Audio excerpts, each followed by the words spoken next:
Et coucou et bienvenue entre deux pages. Je vous retrouve aujourd'hui parce que j'avais envie de vous faire une petite vidéo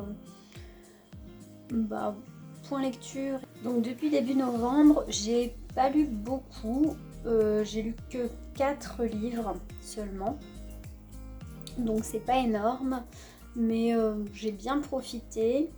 Donc j'ai lu 3 romans et une BD en fait depuis le début du mois de novembre. Donc j'ai commencé par Ma vie a changé de Marie-Aude Murail à l'école des loisirs, collection Medium. Il est dans un état, voilà, c'est un livre d'occasion donc il a un petit peu vécu. Donc là dans cette histoire on va suivre Madeleine Bouquet qui est documentaliste dans un collège donc, et son fils Constantin qui est élève dans ce même collège et en fait ils vont se retrouver à avoir l'elfe de leur voisin du dessous qui va emménager chez eux. Donc cet elfe, ils vont l'appeler Timothée. Et le problème, c'est que cet elfe va être un petit peu facétieux et va causer bien des soucis à leur vie, que ce soit pour Constantin ou pour Madeleine. Et voilà, il va se passer pas mal de péripéties dans leur vie qui était calme jusque-là. Donc il y a toute une partie sur la vie au collège, que ce soit la vie de Madeleine en tant que professeur ou la vie de Constantin en tant qu'élève, les rapports avec le directeur, les rapports avec d'autres professeurs, notamment le petit ami de la mère de Constantin qui s'appelle Jean-François Loger d'Angers, qui est le professeur de français en fait de son fils. Voilà, il y a toute une histoire sur l'amour des livres, sur le lien entre la documentaliste et le professeur de français, sur l'ancien mari de Madeleine et des histoires de fantômes un petit peu aussi. Donc il y a vraiment pas mal de choses. C'est très drôle. Le style de Marie-Aude Murail est franchement désopilant. Enfin moi je me suis marrée plus d'une fois parce que c'est très familier au niveau du langage, mais il y a vraiment des sorties des fois assez drôles. Enfin moi j'ai trouvé ça drôle.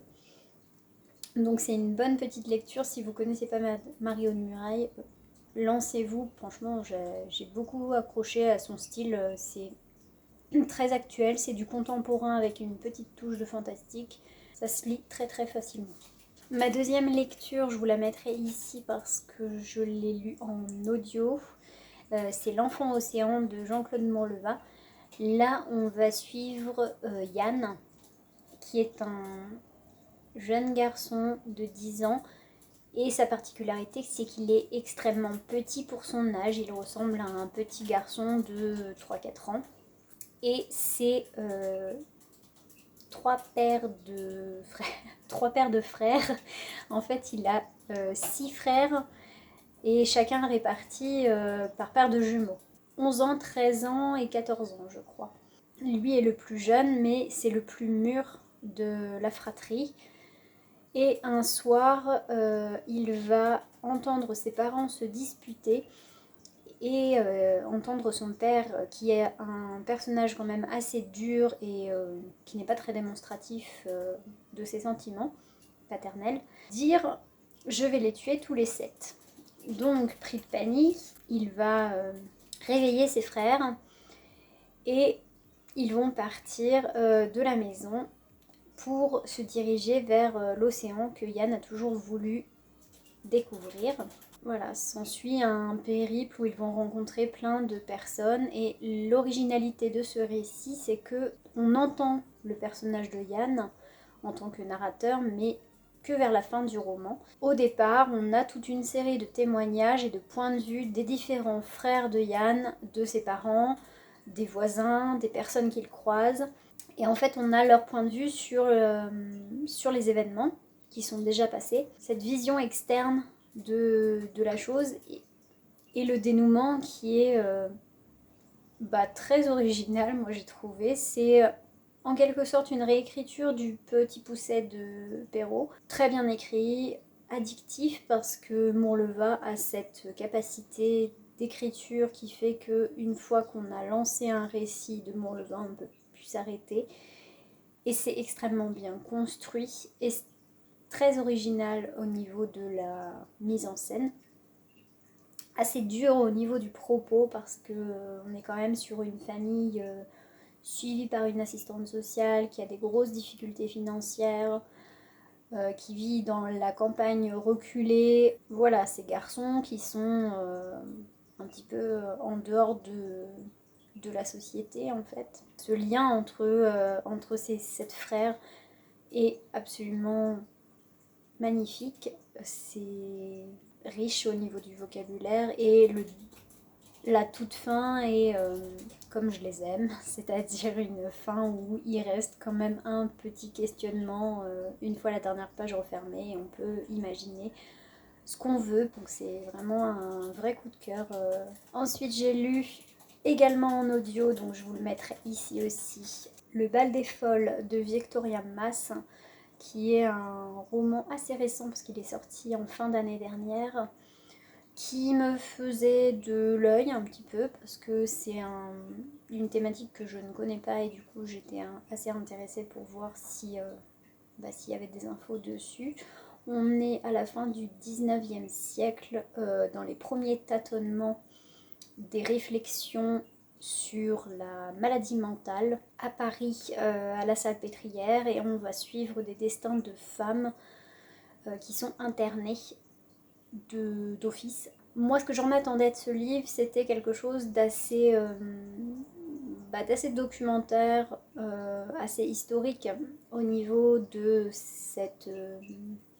des travaux de Charcot en fait. Là, on va être plus sur un roman contemporain bien fait, parce que c'est un bon récit fictionnel, mais il n'y a pas beaucoup de données en fait historiques. On est très ciblé sur ces personnages de femmes. Ce qui n'est pas gênant en soi, mais c'est pas forcément ce que je cherchais quand j'ai commencé ce livre. Donc j'étais un petit peu déçue de ne pas avoir trop d'infos sur la période, sur justement les mécanismes en place dans ces études sur le comportement et sur la neurologie au départ.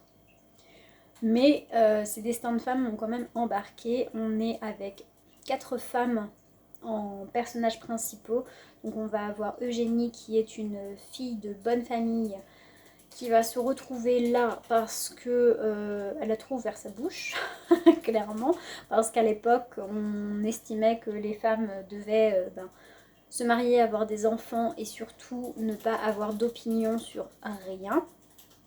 Donc là elle commence à fréquenter les cercles de réflexion que fréquente son frère Théophile, et elle a une accointance, on va dire, pour le spiritisme qui commence à monter en flèche à l'époque à Paris. Ce n'est pas très bien vu. Elle a des visions, elle voit des esprits. Du coup, elle se fait interner donc pour spiritisme. Et pour éviter que, vu qu'elle est de bonne famille, la réputation de la famille n'en pâtisse. Ensuite, on a Geneviève, qui est une infirmière dans la Salpêtrière, qui est sans doute le personnage le plus complexe de ce récit. Elle prend soin des malades, son rôle c'est de les aider à guérir, mais elle s'aperçoit que c'est pas forcément ce qu'on attend d'elle et c'est pas forcément le but de ses études, parce qu'elle se rend compte à force de le fréquenter et notamment quand elle rencontre Eugénie que les femmes sont un petit peu mises là quand elles dérangent la bonne société parisienne. Elle commence à se poser pas mal de questions. C'est un personnage assez torturé quand même, qui a perdu sa sœur très jeune. Elle a vraiment une relation très particulière à sa sœur décédée. Ensuite, on va avoir 2 autres personnages de femmes internées.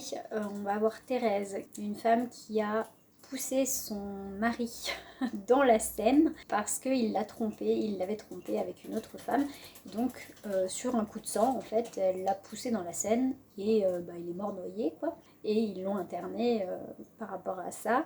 Et elle ne veut absolument pas sortir de la Salpêtrière parce qu'elle commence à prendre de l'âge, qu'elle n'a absolument rien fait de sa vie et qu'elle n'a pas de moyens, donc elle est très bien. Elle est une espèce de figure maternelle pour toutes ces jeunes femmes et elle essaye dans la mesure du possible, de leur donner un ancrage. Et le dernier personnage qui entre en scène, c'est Louise, victime d'épilepsie, de ce qu'on comprend.